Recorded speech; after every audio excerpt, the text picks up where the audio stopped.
Émilie espérait qu'Ethan finirait enfin par les accepter, mais la vérité allait la briser. Elle a préparé un petit sac, a attaché Lily dans son dos et a pris le bus de très tôt pour la ville. Le trajet a duré 3 heures. Lily a dormi paisiblement tout le long.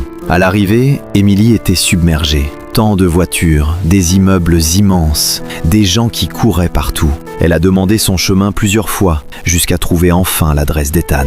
Et là, elle a vu des talons hauts de femme, juste devant la porte d'Ethan. Son ventre s'est noué, mais elle a quand même frappé. Ethan a ouvert, son visage s'est durci, agacé. « Toi, comment tu m'as trouvé ici ?» La voix d'Émilie tremblait. « Ethan, je t'ai amené notre fille. Elle s'appelle Livy. Elle a 8 mois. Regarde-la, elle te ressemble. » Il n'a même pas regardé le bébé. « Ce n'est pas le bon moment. Prends cet argent et rentre. Je viendrai à la fin du mois. » Une voix de femme a appelé de l'intérieur. « Bébé, c'est qui ?» Une belle femme en nuisette est apparue, regardant Émilie avec dégoût. « C'est qui, elle ?» Ethan lui a vite pris la main. « Ne t'inquiète pas, chérie. C'est juste ma cousine du village. Je lui ai donné un peu d'argent pour qu'elle rentre. » Puis il s'est tourné vers Émilie, froid, tranchant. « Tu as entendu ? Rentre, maintenant. » Il a tiré la femme à l'intérieur et a claqué la porte. Émilie est restée figée. Lily s'est mise à pleurer. Les jambes d'Émilie ont lâché. Elle s'est effondrée par terre dans la poussière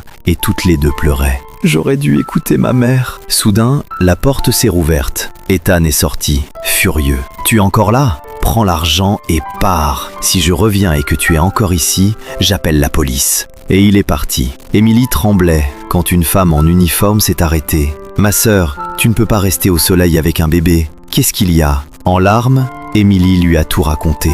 La femme s'est présentée. « Je m'appelle Diana. Je suis superviseur d'usine. Cet homme est cruel. » Elle s'est penchée. « Viens avec moi. Tu peux rester chez moi le temps de comprendre quoi faire. » Diana les a emmenés dans son petit appartement. Elle a lavé Lily, l'a nourrie, l'a endormie, puis elle a donné à manger à Émilie, son premier vrai repas depuis des jours. « Tu peux rester autant que tu veux, » a dit Diana. « Je suis mutée dans une autre ville la semaine prochaine, mais jusque-là, tu es en sécurité. » Quelques jours plus tard, la petite amie d'Ethan a aperçu Émilie dans la rue. Elle s'est avancée, furieuse. « Tu es encore là ? Maintenant, c'est moi la femme d'Ethan.